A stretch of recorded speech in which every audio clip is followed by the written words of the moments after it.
오늘 하루 고생 많이 하셨고요.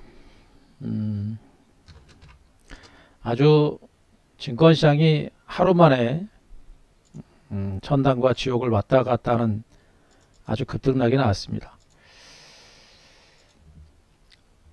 다행이죠.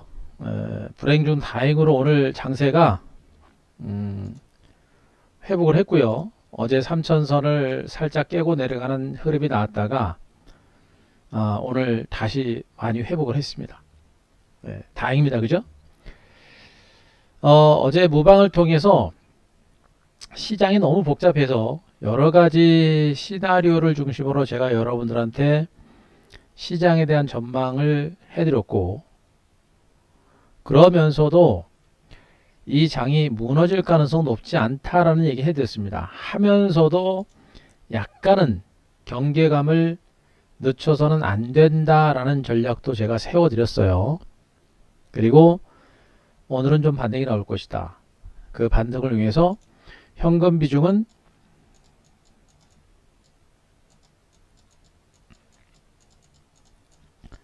약 30% 정도는 확보해 두셔라 라는 얘기를 여러분들한테 해드렸습니다.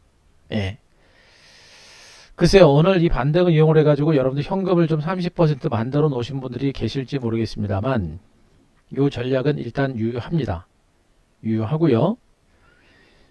제가 말씀드린 이 현금 30%의 비중은 추가적인 지수 하락에 대비한 것과 더불어서, 그리고 시장이 살아날 때를 대비를 해서 시장의 유망주, 주도주들에 대한 저가 매수할 수 있는 그런 자금으로 활용하기 위해서 30% 정도 현금화 전략은 또 여러분들한테 얘기를 해드린 거예요. 자, 어쨌든 간에 전략적인 부분들에 대해서는 어제도 설명을 드렸고, 여러분들이 이제 어떻게 전략대로 잘 대응을 하셨는지, 자, 그거는 여러분들 스스로 아실 것 같고요. 본 게임은 지금부터입니다. 예. 자, 본 게임은 지금부터예요, 여러분들. 본 게임은 지금부터입니다. 지금 여기서부터 이제 시장을 잘 해석을 해야 돼요. 다행스럽게 오늘 국내 증시가 많이 회복을 했고, 참 안타까운 게 뭐예요, 여러분들? 어제 중국 증시를 비롯해서 홍콩 증시가 요즘에 이 중국계 증권 시장을 중심으로 변수들이 좀 많아요. 루머들이 많습니다. 외국인 투자가들이 중국을 중심으로 해가지고 뭐 지금 자금을 회수하느니 긴축 정책을 펼치느니 하는 그런 루머가 지금 상당히 많이 들려요. 그래가지고 최근에 중국 증시라든가 이쪽이 좀 올라갈 만하면은 걔네를 중심으로 눌러대고, 그러면서 그게 한국 증시까지 영향을 미치는 그런 흐름들이 반복해서 나타났었거든요. 그래서 참 아쉬워요. 어제 같은 구간에서 우리 개인 투자자분들이 많이 그렇게 고생을 안 해도 될 만한 그런 상황이었는데도 불구하고, 괜히 쓸데없는 그리고 확인되지 않은 그런 루머 때문에 우리 개인들이 많이 고생을 했습니다. 근데 그거 루머 같은 거 있잖아요, 여러분들. 그거 외국인들이 일부러 그러는 거예요, 여러분들. 일부러. 아시죠? 제가 외국인 투자가들 한국 증시에서 개미 털기, 흔들어대기 그런 얘기 참 많이 해드렸었죠, 여러분들. 그죠? 그거 일부러 그런 거예요, 여러분들. 왜 그래요? 일부러 흔들어대면서 우리 개인 투자가들 흔들어대고, 물량 무거운 악성 매물들 상당폭 많이 털어내고 나면 어떻게 됩니까? 오늘처럼 주가가 저렇게 가볍게 올라가는 거예요. 무슨 말인지 아시겠죠? 외국인들이 그렇게 많이 사지는 않았습니다, 여러분들. 외국인들이 오늘 거래소 시장에서 6천억 9천억이면 적게 매수한 건 아닙니다만, 어쨌든 간에 많이 매수한 건 아니고요. 그래도 근래 들어서 많이 매수했죠. 코스닥도 오늘 1200억 정도 매수했고, 선물도 3800개억 정도 매수했습니다. 어제 외국인들 1000개억 정도밖에 안 팔았어요, 여러분들. 뭐예요? 계속 얘기하고 있잖아요. 흔들어 대면서 주가 약세를 이용해서 외국인들은 저가 매수에 나선 겁니다. 그렇게 많이 매수를 하지 않았음에도 불구하고 국내 증시는 어제 그렇게 악성 매물들이 많이 털리다 보니까, 보세요, 여러분들. 코스피 지수가 거래량이 감소를 한 상태에서도 무려 3.6%가 급등이 나온 겁니다. 뭐예요? 이미 악성 매물들이 많이 털려 나갔기 때문에 저렇게 적은 거래량으로도 코스피 코스닥이 이렇게 급등이 나온 겁니다. 아시겠죠? 외국인들은 그렇게 매매를 해요. 저렇게 개인들은 알 수 없는 그런 막연한 불안감을 조장하는 그런 악재를 터트리면서, 그러니까 그게 우리나라 증시뿐만 아니라 세계 증시에 다 통용되는 거예요. 특히나 중국 증시라든가 중화권 증시를 중심으로 우리나라 증시, 대만 증시 다 통용이 된 겁니다. 이게 외국인들이 의도된 대로 나타난 현상들이고, 외국인들의 의도대로 어제 투매가 나왔을 때 외국인들은 오려 매수한 거고, 오늘도 외국인들의 매수가 들어오면서 장이 이렇게 빠른 속도로 회복을 한 겁니다. 여러분들 아시겠죠? 그동안 장세는 한 대표가 말씀드렸듯이 계속해서 외국인들이 일부러 눌러대면서 흔들어대고 있는 하나의 과정들이고, 또 한 가지는 지금 현재 공매도가 5월달까지 공매도 금지가 5월달까지 유지가 되고 있죠. 여러분들이 또 주목할 게 뭐냐면, 오늘까지 외국인 투자가들의 매수세가 들어오기는 했는데, 연이틀 동안 외국인들의 매수세가 들어오긴 했는데,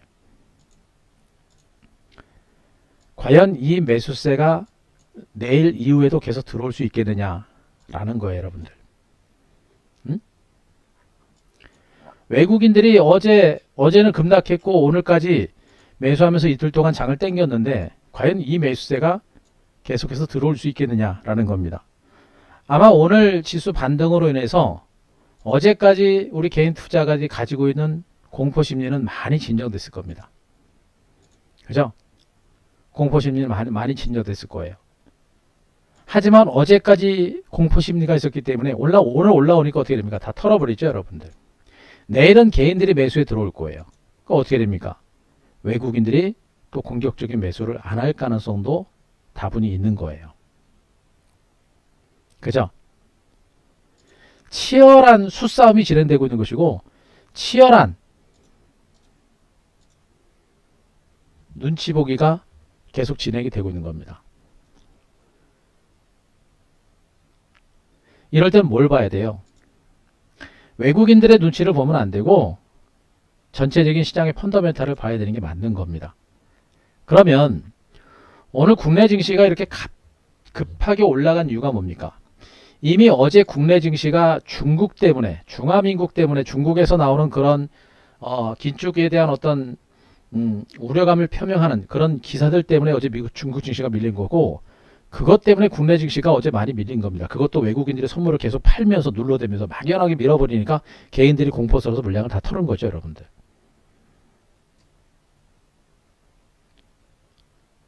그죠? 그러면 오늘 국내 증시가 올라간 건 뭐예요? 바로 미국 증시가 급반등한 겁니다. 다우지수가 그동안 상대적으로 부진했던 다우지수가 사상 최고가를 경신했고, 급락을 이끌었었던 나스닥 지수도 강보까지 올라갔습니다. 그죠? 제가 나스닥 13,000포인트가 중요하다라는 얘기를 분명히 해드렸었죠. 13,000선 지지받고, 자, 분명히 반등에 나선 형태. 하지만 어때요? 나스닥 지수가 반등은 나타났는데 5일2평선, 21일평선 저항선을 뚫지는 못했습니다. 그렇게 강한 반등세가 나오고 있는 그런 형태는 일단 아니다. 자, S&P 500 지수도 5일2평선을 회복하는 강세는 나타났습니다만 아직은 신고가는 경신하지 못했어요. 여기서 뭘 봐야 될까요? 과연 다우지수의 상승세가 계속해서 이어지면서 사상 최고가를 경신할 것인지, 아니면 나스닥 지수가 기술적인 반등 후에 다시 밀릴 것인지, 아니면 다우를 쫓아서 추가적인 반등세를 보일 것인지, 요걸 우리가 판단해야 되겠죠, 여러분들. 결론부터 제가 말씀드리면요, 일단 지금은 시계 제로입니다. 시계 제로예요. 현재 구간에서 미국의 뉴욕 증시가 계속 급등한다? 요걸 기대하는 것은 아직은 좀 급합니다. 제가 보기엔 아직까지는 좀 급해요. 일단은요, 나스닥 지수가 그동안 미국 증시의 상승을 이끌었었죠. 그 나스닥 지수가 반등을 했는데, 말씀드렸듯이 아직도 하락세를 보여주고는 5일2평선을 뚫지 못했습니다. 반등이 미약한 거예요. 반등이 미약한 거고, 특히나 나스닥 지수의 주봉과 월봉 차트를 보게 되면 어떻게 됩니까?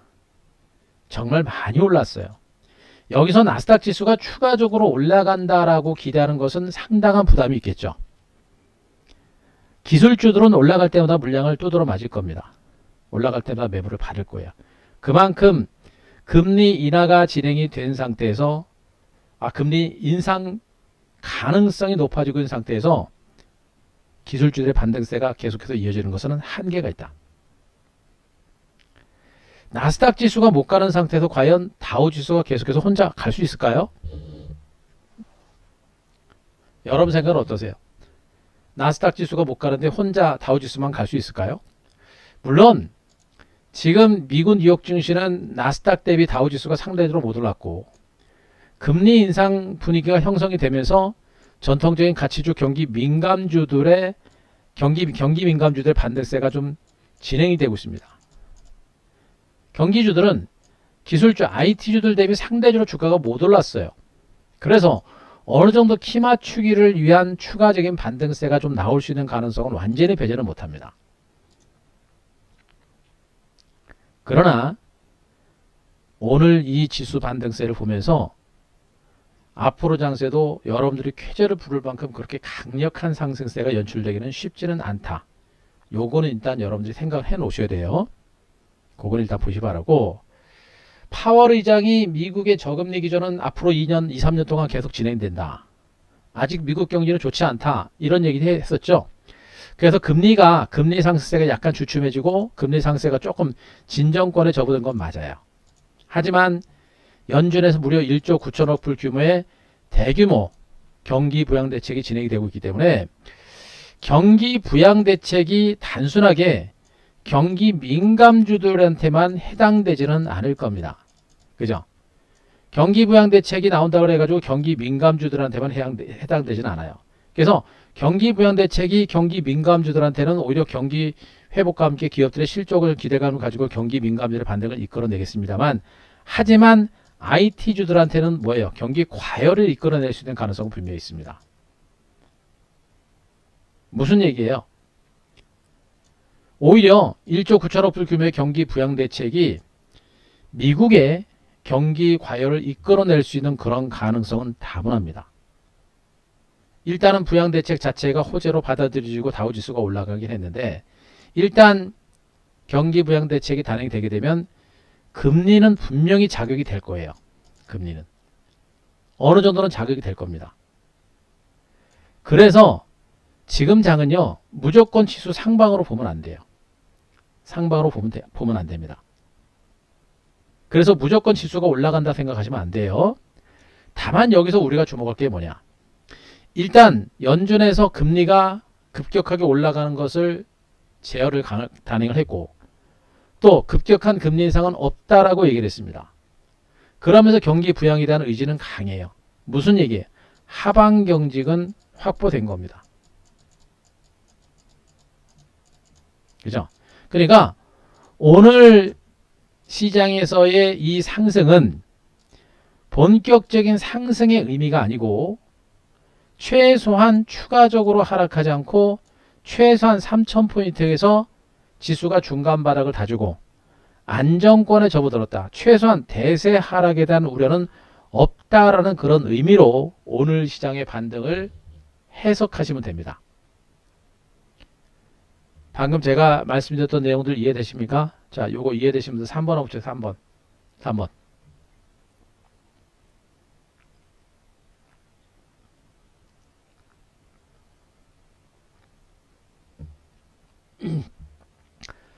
자, 방금 설명드리고 이해되시면 3번.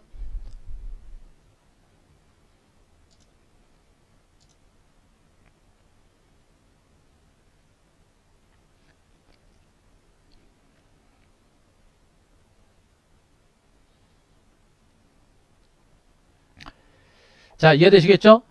그러니까 오늘 이 반등의 의미는 본격적인 상승의 의미가 아니라, 최소한 추가적인 폭락이라든가 대대적인 대세 하락 가능성은 높지 않다는 그런 의미로 보시는 게 좋아요. 그래서 현재 앞으로 시장은요, 코스피 지수가 과연 직전 고점을 돌파할 것인가, 돌파한다면 언제 돌파할 것인가를 우리는 예의주시를 해야 됩니다. 그리고 앞으로도 똑같아요. 3000포인트가 굉장히 중요합니다. 3000포인트가 지지가 되느냐, 붕괴가 되느냐에 따라서 전체적인 시장의 큰 흐름이 결정이 되기 때문에 3000포인트를 항상 여러분들은 머릿속에 넣어둬야 됩니다. 3000포인트가 지지가 되는 선에서는 시장을 걱정할 필요 없겠다. 그러나 3000선이 무너지는 흐름이 나올 때는 그때는 경계를 분명히 하고 현금 비중도 일부 높여가는 그런 전략도 분명히 고려를 해야 됩니다. 하지만 오늘 이 반등으로 인해서 당분간은 3000포인트가 깨질 것이다 라는 그런 공포감에서는 좀 벗어나도 된다라는 얘기를 여러분들한테 먼저 해드리겠습니다. 아시겠죠? 그래서 이제 시장이 무너지는가 라는 것에 대한 공포는 일단 갖지 않으셔도 돼요. 중요한 거는 앞서 말씀드렸듯이 미국 증시가 어제 동반해서 3대 지수가 올랐고 지금도 나스닥 선물지수가 0.2% 강보합선 시세가 나타났는데 현재 미국 뉴욕 증시가 곧바로 추가적인 급등이 나온다? 조금 성급하다 그랬죠? 그래서 당분간 미국 증시는 출렁출렁거리면서 미미한 등락이 나올 겁니다. 소폭의 반등세가 나오거든 내지는 옆으로 기어가는 그런 흐름이 나올 거예요. 최소한 폭락에 대한 우려감은 높지는 않거든요. 그래서 앞으로 미국 뉴욕 증시가 안정된 상태에서 미미한 반등세가 나오거나 기간 조정이 전개될 때 국내 증시도 마찬가지입니다.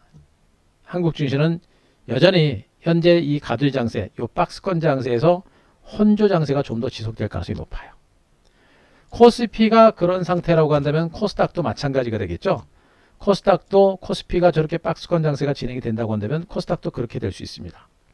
그나마 코스닥 지수가 바이오제약주들이 오늘 좀 반등이 나서면서 코스닥이 다시 이제 밀집대 하단 직전 저점을 다시 한번 회복하는 흐름이 나왔는데 차트 모양새는 어때요? 조금 불안하죠, 여러분들.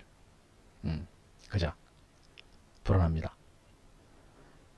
오늘 이 반등에 대해서 너무 낙관하거나 오늘 이 반등에 대해서 너무 큰 의미로 부여하시면 안 돼요. 오늘 이 반등에 대해서 뭐 현금 주식 비중을 뭐 100% 풀베팅하는 그런 신호로 보시면 안 됩니다. 다만 하락세가 멈췄고 중간 바닥은 다질 수 있겠구나. 아직까지는 대세 하락을 걱정할 만한 단계는 아니구나 라는 정도로 생각하시는 게 좋아요. 그러면 앞으로 이 구간에서 지수가 당분간 이렇게 이제 박스권의 혼조 장세가 좀 더 나올 가능성이 높죠.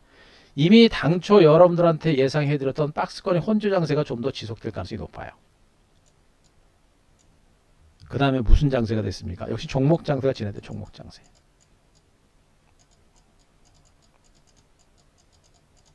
그죠? 종목 장세가 지속될 가능성이 높아요. 어제 지수 낙폭이 워낙에 큰 상태이다 보니까 오늘 삼성전자하고 하이닉스가 강합니다. 특히나 SK하이닉스가 EUV 공정 도입에 따른 성장 가치가 부각이 되면서 SK하이닉스가 신고가 기록했고요.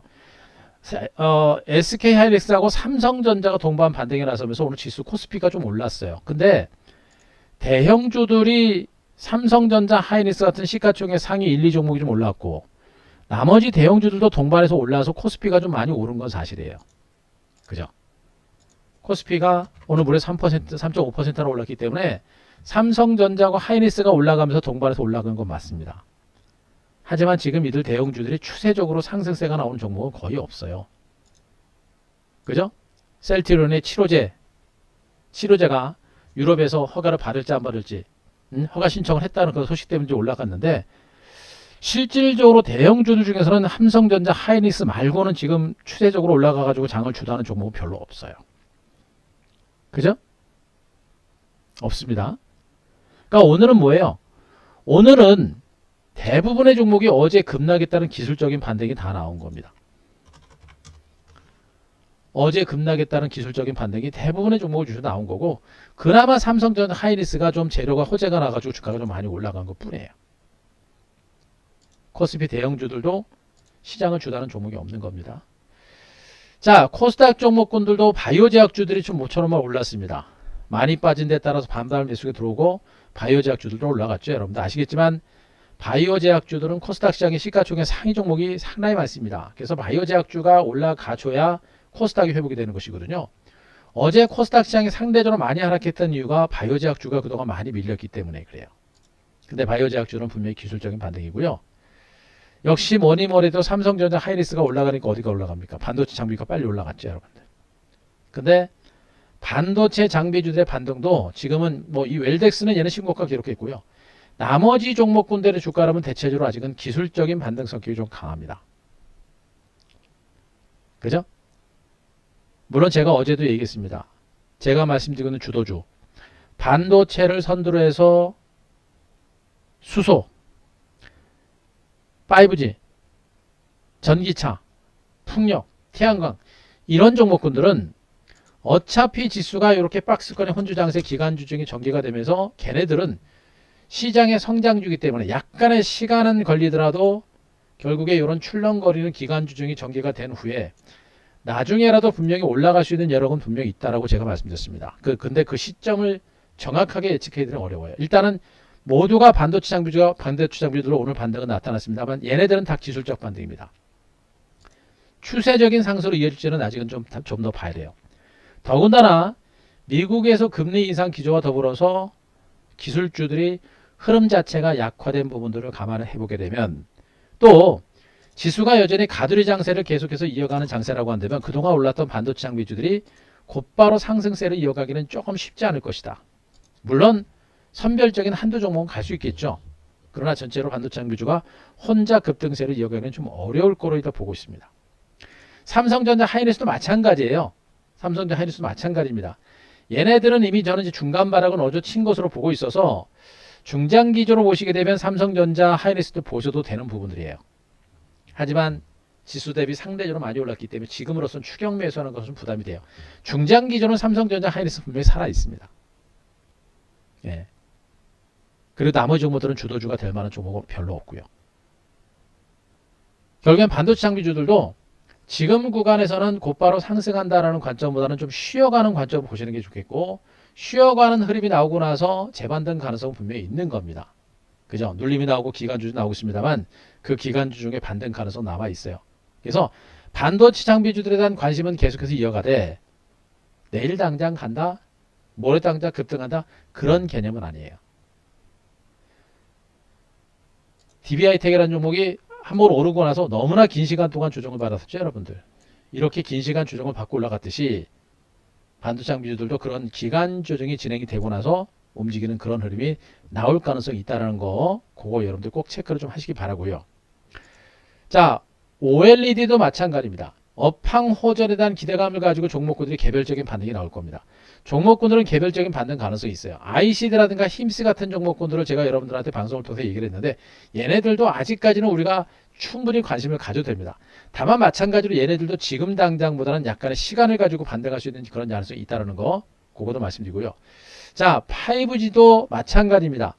상대적으로 못 오르고 낙폭이 큰 상태에서 좀 많이 밀렸어요. 그러니까 시장이 안 좋다 보니까 징글징글해 그러면서 이제 투매까지 어제가 나오고 투매 물량도 나왔었고 오늘도 아직은 반등은 안 나옵니다. 그러나 지금 증권시장은 지수 대비 너무나도 과도하게 하락했던 종목군들이고요. 지수 대비 너무나 과도하게 하락했던 종목군들의 경우도 분명히 시장 매기는 순환하면서 올라올 수 있는 가능성은 있습니다. 급할 필요는 없이 분명히 포기하기보다는 분명히 관심은 아직은 유지를 할 필요가 있겠다. 자, 그런 얘기를 해줄 수가 있겠고 2차전지도 마찬가지 2차전지 쉬어갔는데 저는 2차전지는 조금 경계해야 된다고 봐요. 테슬라 모터스의 주가가 어제 반등이 났습니다만 기술적 반등 성격이 매우 강합니다. 2차전지는 조금 조심하시면 좋겠고 수소 마찬가지입니다. 수소도 성장산업이다라고 제가 말씀드렸었죠. 지금 당장은 가지 않더라도 점진적으로 혼조 장세가 나오면서 언제든지 치고 갈 수 있는 그런 가능성은 여전히 남아있는 그런 섹터로 보시면 돼요. 결국에 기존의 주도 섹터에 대해서는 제가 그렇게 간단하게 말씀드립니다. 중장기적인 전망은 좋은데 일단 미국에서 기술주라든가 성장주들의 상승세가 다소 약화되고 있는 만큼 이들 성장주들, 기술주들이 지금 당장 막 치고 가는 흐름이 나오기는 조금은 쉽진 않을 것이다. 이런 시각을 제가 설명을 드리겠습니다. 그러면 여러분들한테 오늘 제가 말씀드릴 수 있는 부분이 뭐예요? 일단은 금리, 자 오늘 잠시만요. 자, 저글시장 거래가 아직은 안 끝났나요? 자, 일단은요. 지금 시장에서 주목하는 게 뭐예요, 여러분들? 지금 증권시장에서 주목하고 있는 부분이 뭡니까? 지금 증권시장에서 주목하고 있는 부분이 뭐냐면 자, 금리가 시중 실세 금리가 약간씩 올라가고 있습니다. 그래서 지금 시장이 굉장히 올라가면서 엄청나게 유동을 친 이유가 바로 이거예요. 기준금리는 아직은 제로 상태로 그냥 유지가 되고 있고요. 기준금리는 그냥 유지가 되고 있고, 한은에서도 연준에서도 기준금리를 인상할 조짐이 없습니다. 또 인상하려고 지금 생각도 안 하고 있는 상태예요. 그런데 지금 증시가 엄청나게 많이 올랐고, 이런 가운데 시중의 유동성이 엄청나게 많이 풀렸단 말이에요. 그리고 1조 9천억 불 규모의 경기 부연 대책까지 추진 중에 있고, 여기다 실질적으로 백신 투여에 따라서 코로나19 확진자 수가 감소세를 기록하면서 안정권이고, 경제 재개에 대한 기대감들이 높아지고 있습니다. 시중 실세 금리의 인상 조짐은 분명히 살아있다는 얘기입니다. 일시적으로 연준이 금리 인상 분위기를 눌러댄 것은 맞습니다만, 시중에 돈이 엄청나게 풀린 건 사실입니다. 이런 가운데 증시가 또 올라버렸어요. 어떻게 됩니까, 여러분들? 금리 인상 분위기는 다시 재현될 수 있는 그런 가능성은 매우 높은 상태예요.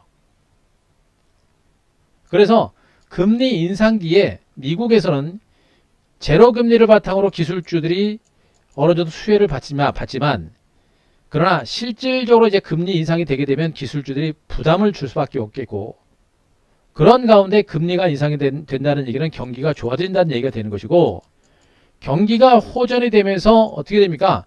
경기하고 민감하게 오는 경기 민감주가 시장 전면에 서서히 부각이 되고 있는 거예요. 그래서 미국의 다우지수가 어제 사상 최고가를 기록한 것이고, S&P 100 지수가 신고가를 기록한 겁니다. 나스닥 지수는 상대적으로 그렇게 많이 못 간 이유가 바로 여기 있는 거예요. 지금은 기술주를 중심으로 증시가 계속 가는 것은 한계가 있고요. 반면에 경기가 살아난다라는 관점으로 봤을 때 경기 민감주들은 지금 주가가 굉장히 저평가됐고 굉장히 많이 위축된 상태거든요. 그래서 경기 민감주 쪽으로 시장의 흐름이 바뀌어 가고 있는 상태입니다. 이런 경우는 정말 드물고요. 거의 없었어요. 제가 증권시장 입문한 지 30년이 됐다 그랬죠, 여러분들. 보통 이렇게 강세장이 진행이 될 때 강세장이 진행되는 와중에 시장을 이끌어내는 선도주라든가 주도주가 바뀌는 경우가 드물어요. 근데 여러분들 경기 민감주가 당분간 장세를 이끌 가능성이 높은데, 얘네들은 중장기적인 주도주가 아니라 단기적인 주도주라고 보시면 돼요. 단기적인 관점. 단기. 그러니까 코스피 지수가 다시 이렇게 기간주 나오다가 신고가 박스 나오잖아요. 박스 돌파하잖아요. 그거는 역시 또다시 신성장주들, 뭐 IT라든가 2차전지라든가 그런 신성장주들이 강세를 기록할 때 고점 돌파할 겁니다. 하지만 이렇게 박스권의 가두리 장세가 나올 때는 뭐가 돼요? 경기 민감주. 그죠? 경기 민감주입니다. 코로나19로 인해서 피해를 봤던 업종주들이 백신이 보급이 되고 코로나19 확산세가 진정되면서 그 피해주들이 이제는 수혜주로 부각될 겁니다. 이 장기간 동안 수혜됐고 코로나19로 피해줄 수 있었던 종목들은 경기 과열 조짐이 거의 없어요. 과열 없습니다. IT 종목군들은 경기 과열에 대한 우려감들이 미국에서 나타나고 있습니다만, 이들 경기 민감주들은 그동안 너무나 긴 시간 동안 조정을 받았기 때문에 과열 조짐이 없어요. 어떻게 합니까? 그동안 주가가 너무나도 양극화된 상태에서 이 경기 민감주를 중심으로 한 반등세가 좀 더 나올 수 있어요. 그래서 미국 뉴욕 증시 같은 경우는 최상의 시나리오는 뭐냐면, 미국의 다우지수가 상대적으로 강한 상승세를 기록하면서 나스닥 지수가 많이 올라서 많이 못 간다 그랬잖아요. 나스닥 지수가 올라가더라도 아주 미미하게 올라간 이런 형태, 내지는 나스닥 지수가 옆으로 쉬어가는 거 같죠. 그런 가운데 다우지수는 혼자서, 다우지수하고 S&P 지수는 미미하게 올라가는 이런 패턴들이 나올 수 있어요. 예, 그게 최고 좋은 시나리오입니다. 한국 증시에서도 마찬가지예요. 금리 인상 기조가 분명히 살아나고 있기 때문에 이제 그동안 강세를 기록했던 기술주들이 좀 쉬어가는, 폭락하거나 대세 하락으로 가는 그런 흐름이 아니라 걔네들이 당분간은 큰 수익을 내기는 좀 어려운 장세가 될 것 같고, 그러면서 경기 민감주들을 중심으로 한 반격이 조금씩 더 확산될 수 있는 가능성이 높아진다라고 보시면 될 겁니다. 바로 그 부분이에요. 경기 민감주들이 서서히 시장 전면에 부상할 가능성이 높다. 그 부분을 여러분들이 꼭 체크를 하셔야 됩니다. 여전히 중장기적으로는 반도체, 2차전지, 수소, 5G 이런 종목의 재반등 가능성 분명히 있다고 말씀드렸습니다. 다만 단기적으로는 금리 인상기에 그동안 코로나19로 인해서 피해를 봤었던 종목군들이 시장 전면에 서서히 부상할 가능성이 커졌다라는 얘기를 또 한 번 해드립니다. 자, 지금 이 얘기를 어제부터 말씀드리고 있는 겁니다. 어제 그리고 그제부터 제가 서서히 얘기를 했고 어제부터 제가 본격적으로 이 얘기를 하기 시작했죠.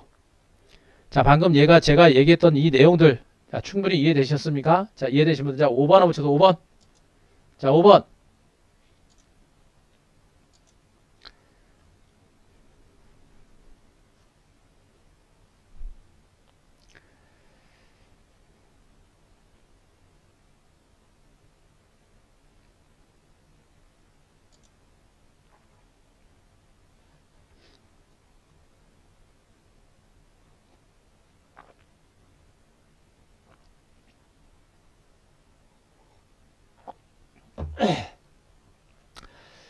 자, 이해되시겠죠? 지금 이 시점은요, 여러분들. 지금 아마 여러분들이 뭐 제 방송도 들으시겠습니다만, 뭐 다른 분들 무방도 들으시는 분들 많이 계실 겁니다. 아마 이 시점부터 시장을 보는 시각들이 좀 많이 달라질 거예요. 아마 대부분의 전문가님들은 이 구간에서 이제 본격적으로 간다라는 얘기들을 많이 하실 것 같고요. 모건 스탠리에서 코스피 국내 지수 3,700 정도를 제가 그 모건 스탠리에서 얘기했었죠. 제가 올해 초 내지는 지난해 연말에 제가 그 얘기했을 겁니다. 올해 2021년 한국 증시의 목표가를 제가 3,600, 3,700에서 3,800 정도까지 제가 예상을 해드린 적 한 번 있습니다. 한 두 번인가 그렇게 했어요. 근데 모건 스탠리가 지금 3,700 정도를 일단 얘기를 하고 있거든요. 이 가능성을 분명히 열어두긴 열어둬야 돼요. 근데 저는 좀 낮췄어요. 3,700까지는 안 봅니다. 저는 만약에 시장이 박스권 상단을 뚫고 올라간다고 한다면 3,300에서 3,400 정도로 낮췄어요. 물론 2, 300포인트가 뭐 얼마나 크냐라고 얘기하는 분들도 계시겠습니다만 저는 이번에는 만약에 최대로 본다라고 한다면 3,300에서 3,400 정도까지 목표치를 잡고 있습니다. 그죠? 들으셨죠? 예. 근데 이 모건 스탠리가 3,700 얘기한 게 어젠가 그저께 기사 나온 거예요. 저는 이미 작년 연말에 올해 초에 그 예측을 해드린 겁니다. 그런데 최근에 금리 인상 기조가 불거지면서 저는 목표가를 3,300에서 3,400으로 낮췄습니다. 이 구간에서 여러분들은 분명히 시장에 대한 방향들을 정말 전략적으로 잘 세워 놓으셔야 돼요. 제가 여러분들한테 그 얘기 했을 겁니다. 우리는 곧버스도 이제 서서히 준비하고 있다는 얘기 했었고 어제 주가가 밀리면서 곧버스는 오늘 급락이 났습니다만 저는 곧버스를 이제 많이 주목을 하고 있어요. 곧버스를 많이 주목하고 있습니다. 오히려 지금 떨어지고 있는 이 곧버스가 오히려 마지막 저가 매수의 기회가 될 가능성도 완전히 배제는 못하고 있는 것이고요. 저는 이제 곧버스에 대해서 많이 주목을 할 겁니다. 그리고 오늘 지수가 오늘 급반등이 나와서 시장에 대해서 굉장히 낙관적인 시각들을 많이 펼치시겠습니다만 여러분들도 나름대로 전략적인 시장의 흐름들을 예측해 놓고 거기에 맞춰서 대응을 좀 하셔야 돼요. 대응하셔야 됩니다. 그래서 일단은요, 저는 여러분들이 전략을 좀 바꿔서 이제는 반도체 장비주라든가 이런 종목군들은 가지고 있는 분들은 좀 들고 계시되 반도체, 5G, 2차전지, 수소 관련주들을 중심으로 가지고 계신 분들은 좀 가지고 계시되 올인하지 마시고요. 올인하지 마시고 일정 비율의 포트만 조금씩 유지를 합니다. 그러면서 여러분들 일단 봐야 될 게 뭐냐면 일단은 백신 수혜주들에 대한 관심은 계속 이어가셔야 돼요. 백신 수혜주들 뭡니까? 제가 이미 여러분들한테 많이 말씀드렸던 백신 수혜주들 뭐예요, 여러분들? 여행주들이죠, 여행주들. 여행주들 중에 하나투어, 모두투어, 그리고 참 좋은 여행, 레드캡 투어, 노랑풍선 같은 이런 여행주들에 대한 관심은 계속 이어가시는 게 좋아요. 왜? 내일부터 우리나라, 내일 모레인가요? 내일 모레부터 본격적으로 우리나라도 이제 본격적인 백신 투약이 시작이 됩니다. 미국과 영국과 전 세계적으로 백신 공급이 계속해서 진행되고, 백신이 공급이 되면서 코로나19 확산세가 확연하게 진정되고 있는 게 분명히 보이고 있어요. 그러면서 전 세계적인 경기, 여행 재개에 대한 기대감들도 상당폭 커지고 있는 게 사실입니다. 영국이 지금 가장 먼저 백신 투약이 시작됐었죠. 그래서 영국을 중심으로 해서 이제 본격적인 해외 여행에 대한 주문이 폭증을 하고 있는 것으로 전해지고 있기 때문에 백신 수혜주들, 그러니까 코로나19로 인해서 엄청나게 피해를 본 종목군들이 오히려 수혜주로 부각될 수 있고요. 승자 독식, 너무나도 많은 여행 관련주가 다 도산을 해버렸습니다. 그런 가운데 여러분들 어때요? 여행 재개가 시작이 되게 되면 우리나라 국민 전 국민, 해외를 가고자 하는 전 국민들이 한꺼번에 몰릴 겁니다. 매출이 한순간에 폭증하는 그런 형태가 될 수 있어요. 그죠? 바로 그런 부분들 때문에 여행 관련주들은 관심이 필요한 겁니다. 그래서 저는요, 대표적으로 모두 투어, 하나 투어, 참 좋은 여행 정도까지는 여러분들이 분명히 여행 관련주로서 보실 만한 그런 섹터의 종목으로 제가 말씀드릴 수가 있는 것이고요. 또 뭡니까? 카지노 관련주 말씀드리고 있죠. 파라다이스, GKL. 어제 파라다이스 같은 종목군들은 별반 특정적으로 제가 한번 가져간 바가 있습니다. 그래서 이런 종목들, 코로나 피해주들이 코로나 백신 수혜주들로 점진적으로 부각이 될 거고요. 바로 경기가 사람의 남에 따른 수혜주로 부각될 수 있는 종목들이 바로 이런 종목이 되는 겁니다. 아시겠죠? 파라다이스, GKL, 강원랜드. 자, 저는 파라다이스와 GKL 같은 이런 종목이 그 대표적인 수혜주가 될 수 있는 가능성이 크다라는 얘기를 여러분들한테 해드리고 있는 겁니다. 또 한 가지는 뭐가 있습니까? 항공주가 있죠. 항공주 여러분들. 그죠? 항공주가 있습니다. 항공주들 지금 뭐 대한항공과 그 다음에 뭐 지인에어 같은 종목들 있는데, 대한항공도 물론 여행 재개가 진행이 되면서 수혜는 나올 거예요. 그런데 저는 대한항공은 수혜 폭이 크지 않습니다. 왜 그래요? 이미 기존에 여객기 다 뜯어가지고 화물기로 전환을 해가지고 이미 얘네들의 실적이 다 나온 상태고요. 그런 상태에서 이제 화물기를 다시 개조해가지고 이제 여객기로 만든다고 하더라도 그냥 매출이라든가 이런 부분들은 그냥 유지 정도가 되는 겁니다. 많이 볼 수 있는 단계가 아니죠. 때문에 이미 시세가 나고 있는 뭐 대한항공과 진에어 같은 종목들은 지금 추격 매수하는 게 아니고 오히려 못 올랐던 종목들, 아시아나항공은 어떻게 될 것인지는 봐야 되겠는데요. 아시아나항공 같은 종목군들은 M&A란 이런 재료를 바탕으로 이미 시세가 한 번씩 났기 때문에 시세 분출은 나긴 나겠습니다만 조금 시간은 걸릴 것 같아요. 하지만 얘도 M&A 재료가 이미 이슈가 끝난 상태이기 때문에 얘도 여행 재개가 시작이 되게 되면 회복은 할 겁니다. 다만 중요한 것은 여행 재개가 재개되면 저가 항공사들이 유리할 가능성이 매우 높아요. 그죠? 그래서 진에어가 저렇게 많이 간 겁니다. 근데 진에어가 너무 많이 올랐죠? 그럼 남아있는 게 뭐예요? 부산, 뭐 에어부산, 제주항공, AK홀딩스, 그죠? TA항공, TA홀딩스 이런 것들이 남아있는 것이겠죠. 항공주들에 대해서도 여러분들이 주목을 할 이유가 여기에 있는 겁니다. 여기에다가 더 넓게는 어떻게 됩니까? 이제는 뭐 신세계라든가 호텔 신라 이런 종목들이겠죠. 이런 종목군들도 서서히 이제 부각이 될 수 있는 가능성이 높아요. 그래서 이런 종목군들이 앞으로 경제 재개에 따라서 수혜주로서 실적 턴어라운드에 대한 기대감을 가지고 반등에 나설 수 있겠으니까 그런 부분들을 많이 좀 보셔라 라는 부분들을 말씀드릴 수가 있겠고, 그리고 제가 지금 보험주를 얘기하고 있습니다. 어제 별밤 특종에서 얘기했던 종목이 이제 DB손보예요. DB손보. 자, 오늘 4% 올랐습니다. 지금 이 보험주들은 뭐예요? 실적이 너무 좋아요. 자, 현대해상의 지난해 실적은 어떻습니까, 여러분들? 순이익과 영업이익이 어때요? 지난해보다 좋거나 비슷하죠, 여러분들. 그죠? 얘보다는 다른 회사 실적이 더 좋아요. 어제 얘기했던 DB선보.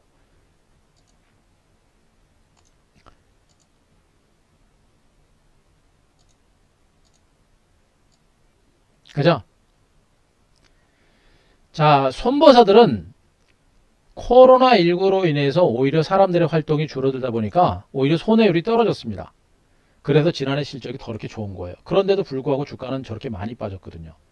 물론 한 차례 오르고 나서 밀린 부분이 있습니다만 이건 중간 바닥을 확인하는 정도의 흐름이라고 보시면 될 것 같고, 지난해 실적이 저렇게 좋은 상태에서 주가는 거의 못 올랐고요. 더군다나 실적이 좋아가지고 잠깐 올라간 건 이제 더 이상 못 갔죠. 왜 그래요?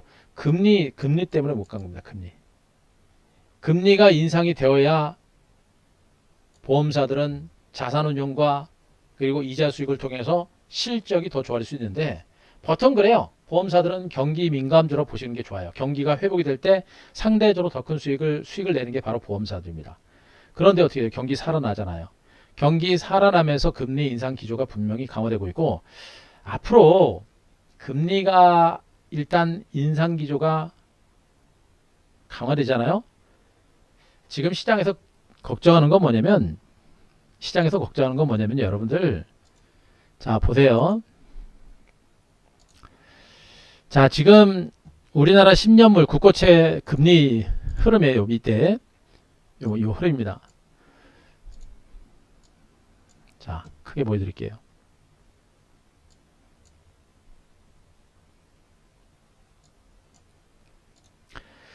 자, 우리나라 10년물 국고채 채권 수익률입니다. 금리 상승하는 속도 보세요, 여러분들. 그죠?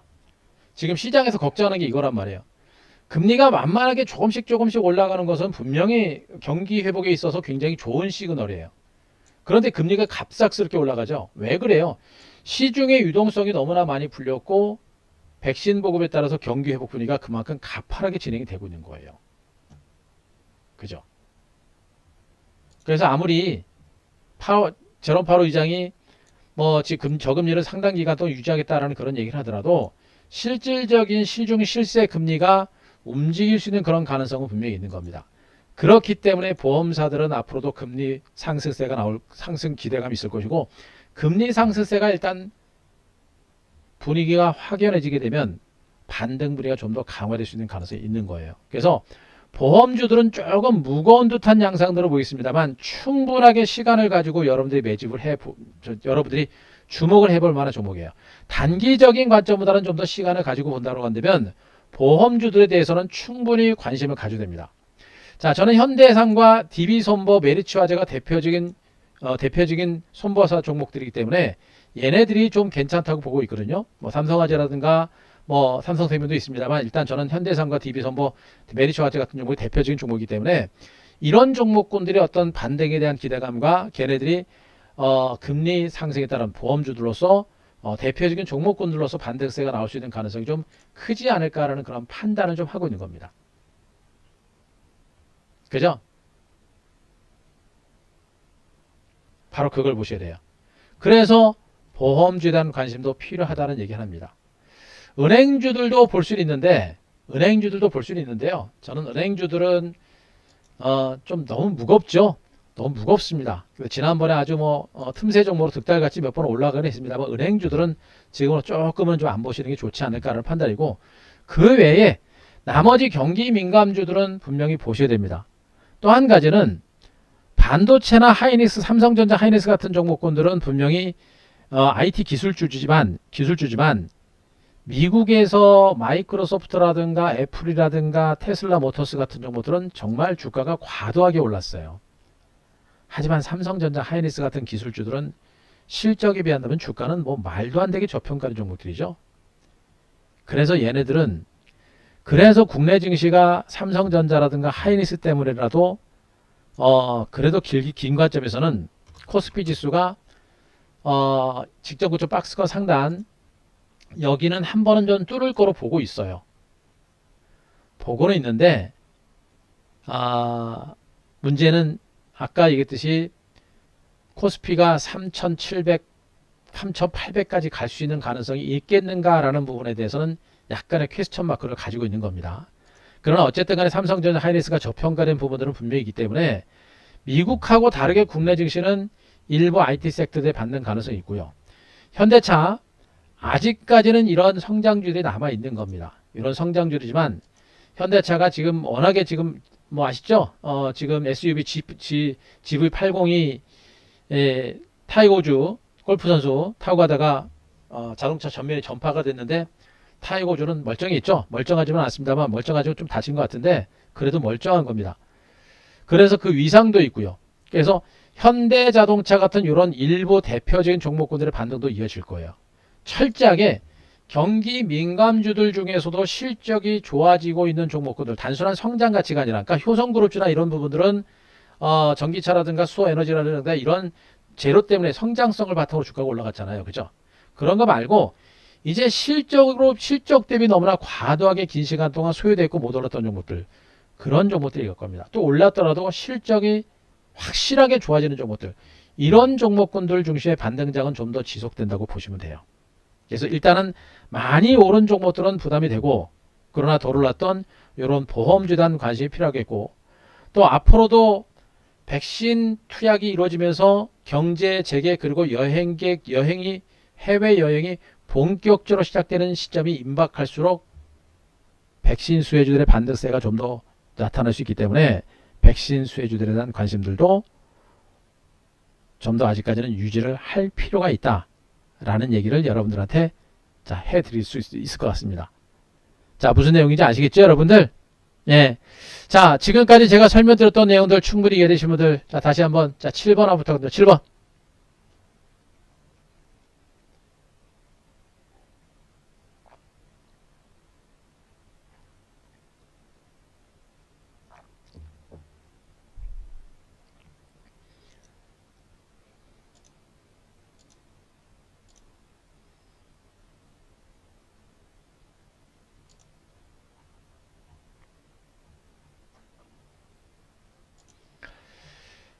자, 그래요.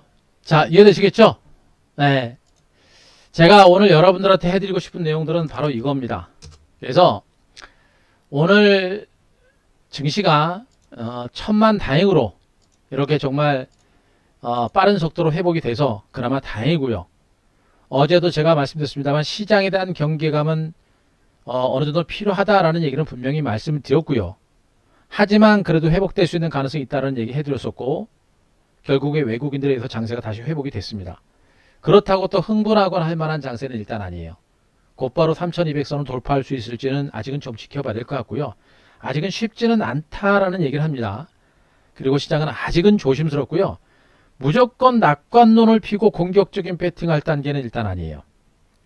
그리고 아직은 곧버스가 오늘 이 반등으로 인해서 곧버스를 중심으로 공격적으로 배팅할 수 있는 단계는 좀 지났습니다만 분명히 관심은 가져야 되고요. 지금 이 레버리지하고요. 자, 코덱스 레버리지하고 그 다음에 곧버스하고 이 두 개 상품을 가지고 매매하는 방식도 있습니다. 뭐 일단 그것도 지금 준비하고 있는데, 지금 이 시장은요, 어찌 되었던 간에 시장의 흐름 자체가 최악의 국면까지는 가지 않았고 중간 바닥은 다진 만큼 이제 안정권이라고 보시면 돼요. 다만 본격적인 상승보다는 여전히 기간주 중에 혼조 장세 속에서 틈새 종목 중심에, 그리고 경기 민감주 중심의 어떤 반등장이 진행될 가능성이 높으니까 그 흐름들을 보시 바랍니다. 그래서 지금 오늘 무방에서 제가 여러분들한테 해드린 내용은 시장의 기조가 이번 주를 중심으로 많이 바뀌었습니다. 시장의 기조가 금리 인상이라는 변수가 부각이 되면서 시장의 기조가 기존의 IT주 중심의 성장주 중심의 흐름에서 이제 경기 민감주 쪽으로 금리 인상에 따른 경기 회복과 금리 인상에 따른 수혜주로 시장의 매기가 좀 옮겨가고 있는 형태입니다. 물론 이 흐름이 장기적인 흐름이 될 가능성은 높진 않아요. 하지만 단기적인 흐름이 되는데 그 단기란 그 기간이 생각보다 길 겁니다. 그래서 그 안에서 우리가 주목할 섹터는 말씀드렸죠. 일단 저는 여행 관련주를 먼저 보시는 게 좋아요. 그 다음에 카지노 관련주입니다. 그 다음에 항공주들은 종목 선택을 잘 하셔야 돼요. 사이즈가 좀 작아서. 그래서 항공주들도 보시되 그렇게 이제 여행주를 먼저 보시고, 그다음에 카지노 관련주, 그다음에 항공주, 그다음에 뭐 면세점 관련주, 이런 식으로 보는 게 맞고요. 그리고 보험주, 보험주에서 제가 말씀드렸던 메리츠종금, 메리츠화재, 그다음에 DB손보, 그다음에 현대상, 해상, 요런 섹터를 중심으로 보시게 되면 좀 낫지 않을까라는 그런 판단이고요. 대형주들은 삼성전자, 하이닉스, 현대차, 요 세 개 섹터에 대한 관심들은 아직도 필요하다. 통신주들도 서서히 보셔야 됩니다만, 일단은 말씀드렸던 그 섹터를 중심으로 좀 더 보시면 좀 편안하지 않을까라는 판단이니까, 여러분들이 오늘 제가 해드렸던 내용, 시장이 많이 복잡해요. 많이 변화됐기 때문에 오늘 제 방송 내용이 복잡할 수 있습니다. 그걸 여러분들이 자꾸 들으시면서 정리하고, 그 정리하고 시장의 흐름에 맞춰가지고 전략을 새롭게 짜야 됩니다. 아시겠죠? 이렇게 시장이 한 번씩 변할 때는 정신이 없어요. 그런데 그 정신없다고 치고받고 정신없이 매매하면 안 되는 거예요. 이럴 때일수록 시장의 방향을 정확히 알고 그 흐름에 맞춰서 그냥 가만히 있으면 안 됩니다. 움직이셔야 돼요.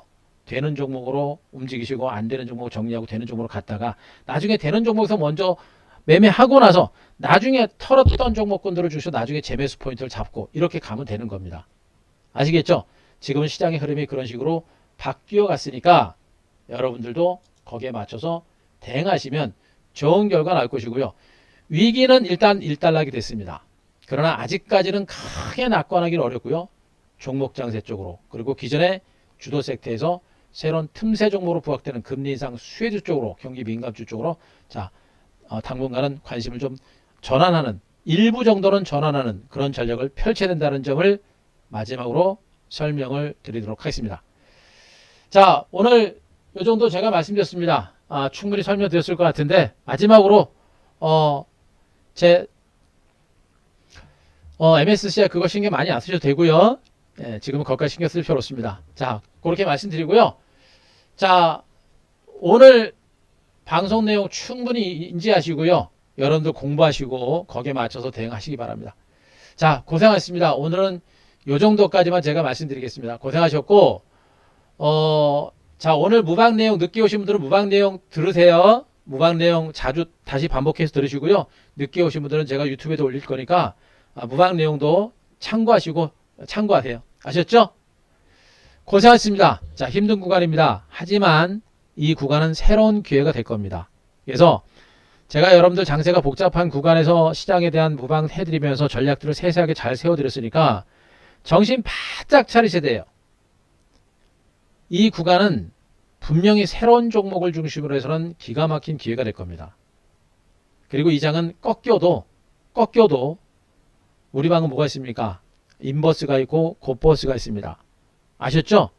만반의 준비가 다 돼 있는 장입니다. 우리 방은 장이 꺾여도 대박이 날 수 있는 방이고, 이 장은 분명히 시장이 변화되고 있기 때문에 거기에 맞는 전략을 세워드린 겁니다. 시장이 변하면 종목에 대한 관심과 전략도 변해야 돼요. 100%까지 완벽하게 바꿀 필요는 없습니다만, 일부는 분명히 자금 전환을 통해서 시장에 대한 흐름을 따라갈 때 여러분들의 계좌는 분명히 다시 더 좋아질 것이다. 지금은 위기는 지났다. 새로운 기회를 만들자 라는 점까지 말씀을 드리면서 오늘 마무리하도록 하겠습니다. 고생하셨고요. 그리고 위기 잘 넘기시고 수익 내시고, 그리고 나서 VIP 오실 분들은 오셔서 한 대표가 편안하게 계시면 됩니다. 고생하셨고요. 자, 오늘 방송은 이 정도로 마무리하겠습니다. 자, 회원님들 고생하셨고 내일 뵙고요. 여러분들도 포기하지 마세요. 포기하지 마시고, 포기하시면 아무것도 없습니다. 지금은 새로운 기회라는 점 마지막으로 말씀드려서 마무리하겠습니다. 고생하셨습니다. 자, 회원님들 내일 뵙고요. 여러분들도 화이팅 하시기 바랍니다. 마무리하겠습니다.